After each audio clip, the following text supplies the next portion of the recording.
Hello everyone, मेरा नाम मृदुल शिवरे है। मेरी EIA 247 आई एस अभी रिसेंट सिविल सर्विस एग्जामिनेशन में 2021 में, और मैंने BA पॉलिटिकल साइंस किया है अरिहंत कॉलेज इंदौर से।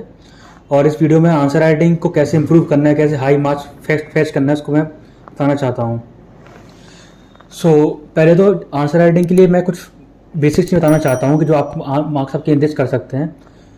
कोई फैक्ट,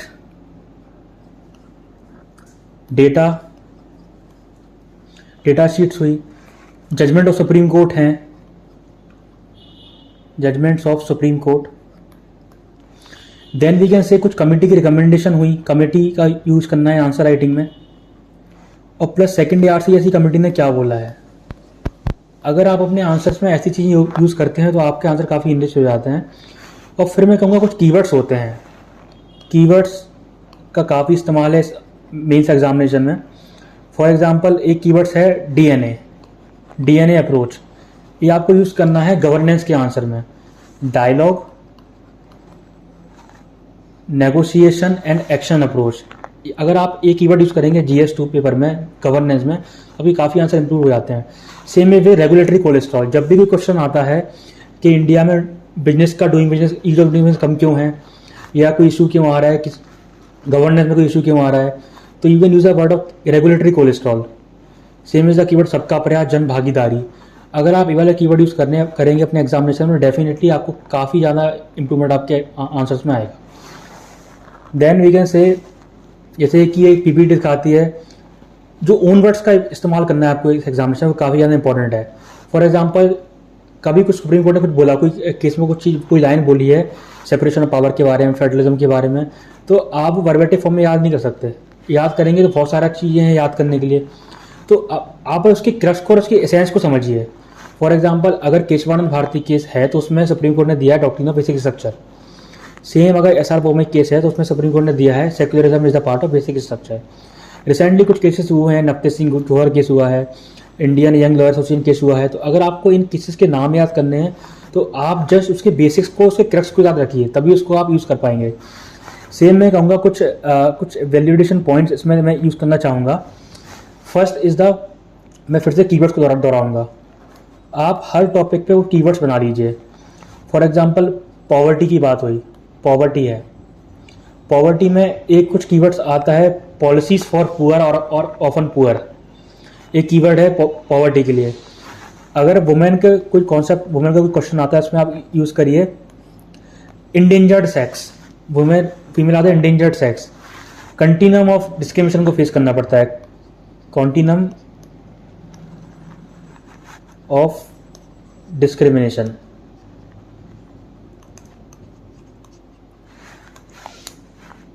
अगर आप ऐसे कीवर्ड्स यूज़ करेंगे अपने आंसर्स में तो डेफिनेटली आपकी आंसर राइटिंग काफ़ी इनरिच होगी। और ये बात ध्यान रखिए, आपके जो यूनिवर्ड्स का इस्तेमाल है वो इस तरीके से है, क्योंकि वो अगर आप रट के लिखेंगे कोई आंसर्स को तो डेफिनेटली कोई प्रोफेसर चेक कर रहा है, वो ज़्यादा अप्रिशिएट नहीं करेंगे आपके आंसर्स को। अगर आप कोई आर्टिकल्स पढ़ रहे हैं हिंदू में या फिर न्यूज़पेपर्स में या किसी वेबसाइट्स पे, और अगर वो आप आर्टिकल अपने वर्ड्स में आप उसको सेंस जान पा रहे हैं और उसको लिख पा रहे हैं क्रक्स बना के 2-3 लाइन में, तो काफ़ी यूज़फुल रहता है वो। सेकेंडली मैं कहूँगा कि एक बहुत ज़्यादा इशू आता है कि हम बहुत ज़्यादा पढ़ लेते हैं, लेकिन ये बात आप समझिए कि मेंस एग्जामिनेशन में ना टाइम है ना स्पेस है। 2 पेज मिलते हैं 10 मार्क्स के क्वेश्चन के, 3 पेज मिलते हैं 15 मार्क्स के क्वेश्चन के लिए। तो अगर आपको काफ़ी कुछ आता भी है तो आप कहाँ लिखेंगे वो। आपको समय है 5 से 7 मिनट का और समय है 2-3 पेज हैं। तो आप प्लीज़ किसी टॉपिक के ऊपर आपने इंट्रोडक्शन, कंक्लूजन तैयार रखिए। फॉर एग्जांपल अगर क्वेश्चन आया है role of NGO in development, जो हर साल आता है GS पेपर 2 में, अल्टरनेटिव ईयर में आता ही है, तो जनरली लोग उस पर लिखते हैं कि NGO की डेफिनेशन क्या होती है। लेकिन आपको कॉन्टेक्स्ट बिल्ड कैसे करना है आपके आंसर रिच करने के लिए, कि India is a welfare state. आपको DPSP से लिंक करना है इसको। India is a welfare state, so a government has the responsibility to establish the socio-economic democracy in India, social justice in India, and the capacity of the state is limited. That's why we need NGO as a developmental partner of the state. That means instead of going for any definition, आप जाइए उसके context, wait for 1 second, okay,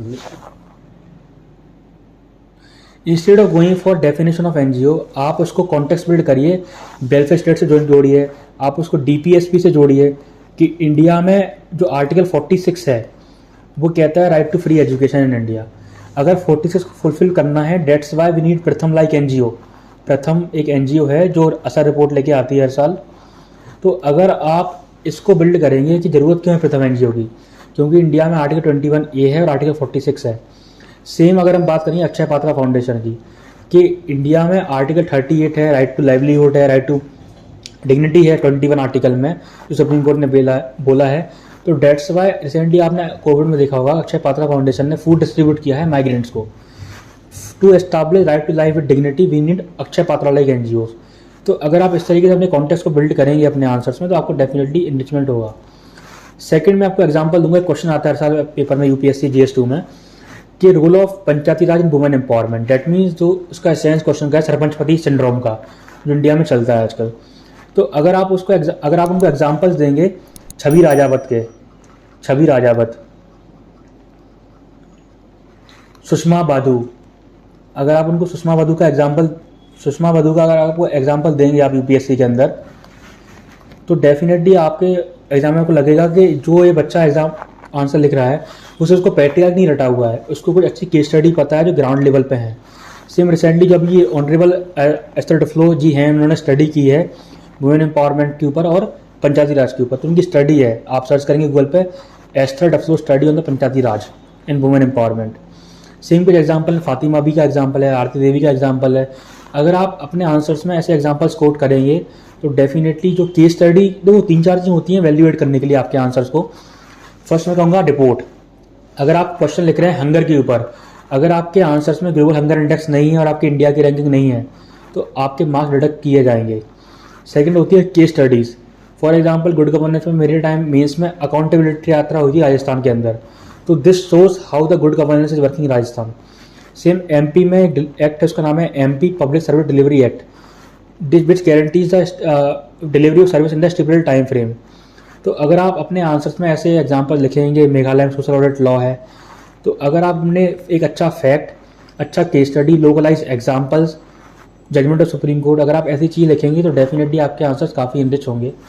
और मैं आशा करता हूँ कि आपको ये सब जो पॉइंट बताया जा रहा है आपको काफ़ी हेल्प देंगे। थर्ड जो पॉइंट यहाँ सेकंड जो पॉइंट लिखा है, practice makes a man perfect. Definitely there is no doubt, आपको प्रैक्टिस करना पड़ेगा मेंस आंसर लिखने से पहले, क्योंकि वहाँ बहुत ज़्यादा टाइम क्रंच होता है, आपको टाइम मैनेजमेंट बहुत बड़ा इशू होता है मेंस एग्जामिनेशन के अंदर।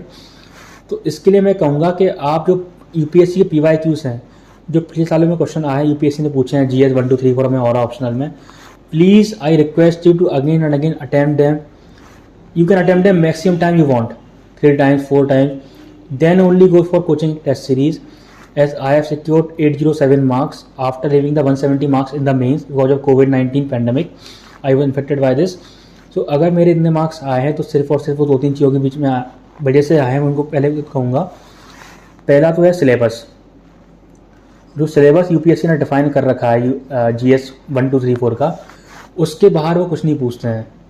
जो सिलेबस में पॉइंट्स मेंशन है, कोई भी टॉप पॉइंट मेंशन है, मान लो सेपरेशन ऑफ पावर है, सेपरेशन ऑफ पावर एक टॉपिक मेंशन है GS2 के अंदर, तो आपके पास 2-3 पेज के उसके नोट्स होने चाहिए, और उस नोट्स के आधार पे ही आप आंसर राइटिंग करेंगे प्रीवियस ईयर क्वेश्चन की। तो प्लीज़ आप नोट मेकिंग अगर नहीं कर पा रहे हैं तो मेरा टेलीग्राम चैनल है मृदुल शिवरे AIR 247, उसमें मेरे अपने सारे नोट्स डाल रहा हूँ, आपको अवेलेबल हो जाएंगे। प्लीज़ आप उनको पढ़ें। जिनका मेन्स है वो प्लीज़ अपना टाइम वेस्ट ना करें नोट्स बनाने में। अभी नोट्स काफ़ी वेल रिसर्च्ड हैं और मैंने ही नहीं, काफ़ी टॉपर्स ने भी यूज़ किए हैं, तो काफ़ी वेल रिसर्च्ड ऑथेंटिक नोट्स हैं।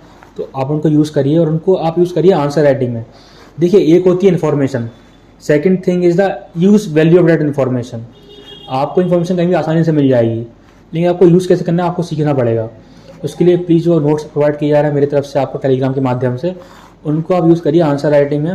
तो ये 5-6 चीज़ें बताई गई हैं इधर कि आपको कैसे उनको फैक्ट डालना है, कैसे आपको डेटा डालना है, कैसे आपको केस स्टडी डालनी है, सुप्रीम कोर्ट केस डालना है, कम्युनिटी डालनी है, बे फॉरवर्ड डालना है, कुछ कीवर्ड्स डालने हैं।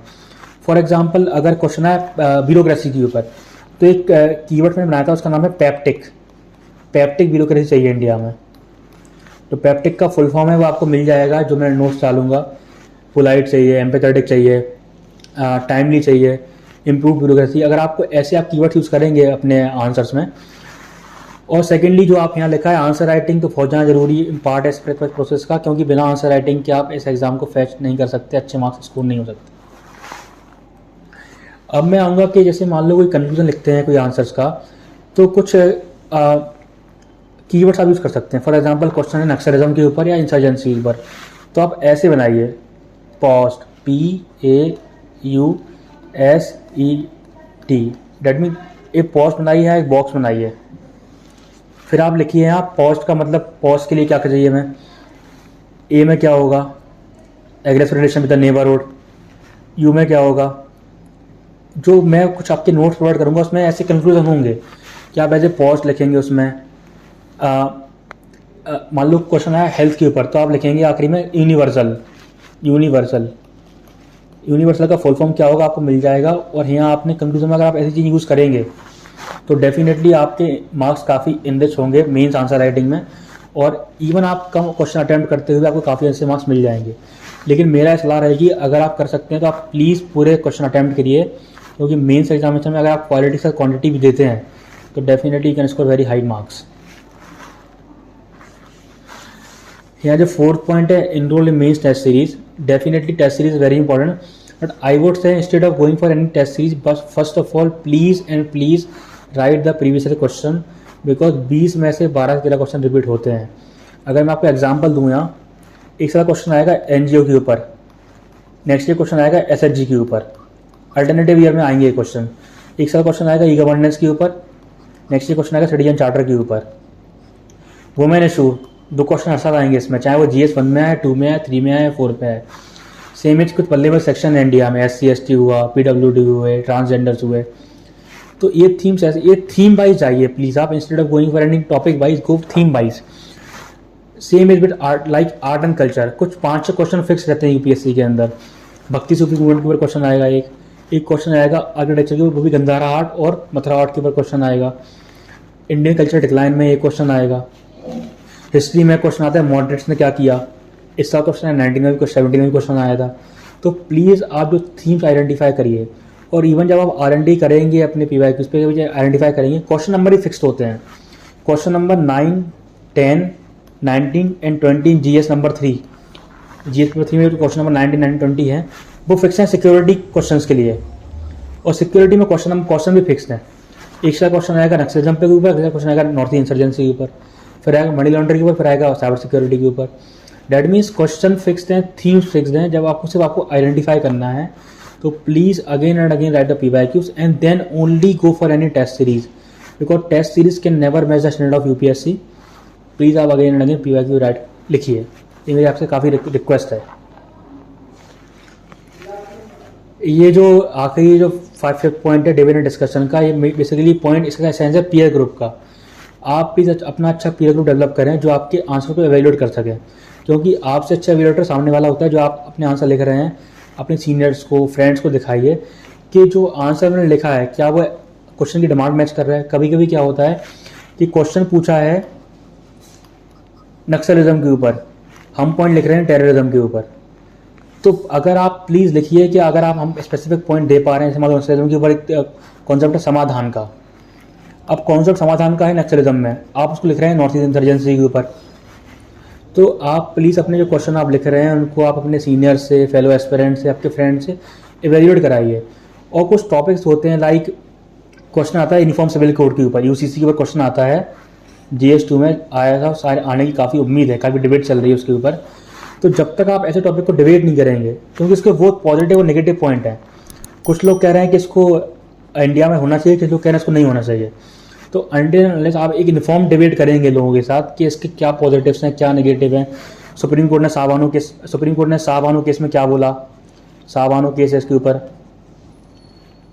गोवा का एग्जाम्पल है इसके ऊपर कि गोवा में कैसे वर्क कर रहा है uniform civil code.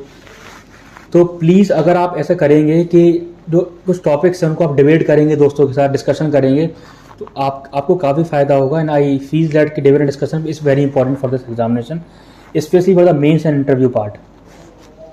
Focus on word power and grammar. Definitely अगर आप अच्छे कीवर्ड्स लिखते हैं अपने एग्जामिनेशन में जो मैच करते हैं मान लो कोई पॉलिटी का आंसर है, and if you right in the judiciary question, अगर जुडिशरी का क्वेश्चन है जुडिशरी एक्टिविज्म के ऊपर, अगर आप उसमें लिख रहे हैं कॉन्स्टिट्यूशनल जुरिस्प्रूडेंस, अगर आप उसमें ऐसे कीवर्ड्स लिख रहे हैं, जुडिशल एक्टिविज्म की दिक्कत क्या है कि सेपरेशन ऑफ पावर हार्म हो रहा है, तो ये कीवर्ड जो अच्छी इंग्लिश होती है वो किसी की डेवलप नहीं होती है, बहुत से लोग छोटे शहर से होता है, जैसे मैं हूँ, छोटे स्कूल से पढ़ते हैं। तो उसका एक ही सॉल्यूशन है कि पहले आप अपने जो बेसिक्स हैं पॉलिटी और इकोनॉमी की वो तैयार करिए, फिर आप जो आप अखबार पढ़ रहे हैं, द हिंदू पढ़ रहे हैं या फिर इंडियन एक्सप्रेस पढ़ रहे हैं, राज्यसभा टीवी की कुछ डिबेट्स आती हैं, राज्यसभा टीवी पर डिबेट्स होती हैं, बिग पिक्चर नाम का शो आता है, अगर आप वो फॉलो कर रहे हैं तो आपकी समय के साथ आपकी इंग्लिश काफ़ी इंप्रूव हो जाएगी, जो एग्ज़ाम की डिमांड को फुलफिल करेगी। तो प्लीज़ आप अखबार को अपना बाइबल बनाइए। 3 चीज़ें आपकी बाइबल होनी चाहिए। First is syllabus, first I would से syllabus, second is previous year question, and third is newspaper. क्योंकि कोई भी कोचिंग की मैगजीन इसका अल्टरनेटिव नहीं होती है कभी भी, क्योंकि अनटिल एंड अनलेस आप जो न्यूज़पेपर में कुछ न्यूज़ आई है, अनटिल एंड अनलेस के आप खुद से प्रोसेस करेंगे कि ये एग्जांपल कहाँ यूज़ करना है। For example last year IAS Avinish शरण सर ने अपनी बेटी को ले जाके खुद मध्याह्न भोजन में खाना, मिड डे मील में खाना खाया था ज़मीन पर बैठकर। This shows how an IAS officer is empathetic towards the common masses. और उसके बाद से स्कूल की एजुकेशन और मिड डे मील काफ़ी सुधार आया उसके अंदर। तो अगर आप ऐसा एग्जाम्पल लिखेंगे कि honourable IAS Avnish Sharan sir has done this in the Rajasthan, this shows how you can improve the mid day meal public service delivery. Same answer एक एग्जाम्पल है IAS प्रशांत नायर सर। ये सब एग्जाम्पल मैं बोल रहा हूँ, ये कहीं से आए नहीं है, ये सब अखबारों में आते हैं। कोविड के टाइम पे कोटा में एक DM साहब थे, उन्होंने काफ़ी अच्छा काम किया था, जो एम्पैथी दिखाई थी, इन्होंने स्टूडेंट्स के लिए खुद बस अरेंज करवाई थी घर तक जाने के लिए। तो दिस शोज कि अगर आप ऐसे एग्जाम्पल अपने एवन नोट में या वन नोट में आप कहाँ कर रहे हैं, आप बस कट कॉपी पेस्ट करिए उसको, एग्जाम्पल कट कॉपी पेस्ट करिए। कुछ भी एग्जाम्पल यूज़ में आता है, अकाउंटेबिलिटी यात्रा आई, या फिर कुछ एग्जाम्पल आए ऐसे उन्नयन का एग्जाम्पल था बिहार का, जो ई एजुकेशन के लिए डिजिटल एजुकेशन का एग्जाम्पल था। तो अगर आप ऐसे एग्जाम्पल कोड कर रहे हैं, डेफिनेटली आपके काफ़ी इंग्लिश होता है, और वर्ड पावर का तो गेम है ही जो आपकी अखबार से इम्प्रूव हो जाएगा। Then focus on 3C, this is very important in the mains examination, concise, clear and concrete. फिर से मैं कहूँगा कि 150 वर्ड होते हैं, 2 पेज होते हैं, आपको आता बहुत कुछ है। जो इंसान मेंस लिखने जा रहा है, डेट मीन 10 लाख से वो 10,000 में आ चुका है, तो उसका काफ़ी नॉलेज होगी। अब डिपेंड करता है कि कौन एस्पिरेंट उस लिमिटेड नॉलेज में, लिमिटेड कंटेंट में, लिमिटेड स्पेस में, लिमिटेड टाइम में अपने व्यूज़ को प्रेजेंट कर पा रहा है, उसका मेन गेम है। क्योंकि कई लोगों को बहुत कुछ आता है। मान लो क्वेश्चन है भक्ति सूफी मूवमेंट के ऊपर, तो मैंने किया था उसको लिंक, एक कॉन्सेप्ट है great tradition and little tradition in India.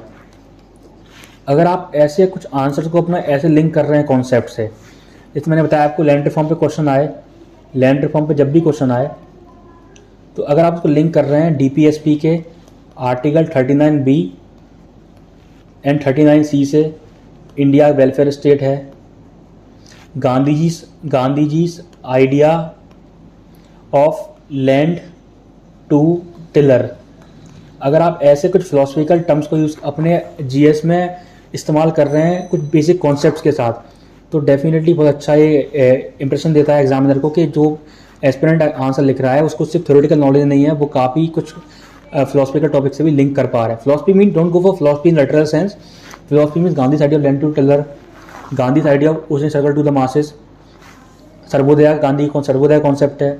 तो अगर आप ऐसे कुछ कॉन्सेप्ट यूज़ कर रहे हैं अपने आंसर में, तो ये काफ़ी इंग्लिश होता है। और आप कॉन्क्रीट लिखिए, please don't beat around the bush, जो पूछा है सिर्फ आप वही लिखिए। कुछ अभी होता है क्या, क्वेश्चन पूछते कुछ है, हम कुछ और लिखे जा रहे हैं क्योंकि वो हमको चीज़ें आती हैं। तो be precise, be concise, be clear and be concrete, this is my request all the aspirant, and this will come only with time. When you will practice more and more answer writing of previous question, then only these 3C will come. And the focus on the word limit, this is very much important for both. This first is the impression, second is the time limit. अगर आप किसी answer को ज़्यादा stretch कर रहे हैं word limit के ऊपर, तो आपका पेपर कंप्लीट नहीं हो पाएगा। प्लीज़ मेक श्योर कि आप वर्ड लिमिट को एडर करें, और ये आपकी प्रैक्टिस से ही आएगी। और प्लीज़ जो वर्ड लास्ट से एक मार्कशीट आई थी किसी IAS की जो सिलेक्ट नहीं हो पाई थी किसी कारणवश, क्योंकि उसको पेनल्टी के रूप में 30 मार्क्स दिए गए थे, पेनल्टी के रूप में 30 मार्क्स डिडक्ट किए गए थे उनके आंसर से, क्योंकि जो मार्जिन होती है यूपीएससी की उनने उसको ब्रीच किया था। तो please breach these margin in the UPSC exam hall, please make this blunder, thus added to the word limit and the margins in the UPSC answer sheet. Thanks for watching. मैं आज के में यही कहूँगा, please आप syllabus को देखिए, तुम्हारे नोट्स बनाए हैं उसको आप पढ़िए, उसको टेलीग्राम पे जाइए आप, मृदुल शिवहरे AIR 247 आप डालेंगे, उसको आपको सारे नोट्स मिल जाएंगे चैनल के माध्यम से। और मैं आशा करता हूं कि आपको ये नोट्स काफ़ी हेल्पफुल होंगे और आपके मेंस आंसर राइटिंग में काफ़ी इंटरेस्ट होंगे। Thank you so much, all the best wishes. I wish आपको काफ़ी फ्लाइंग कलर्स का एग्जाम में आए और ग्रेट वार्ता को सर्व करें।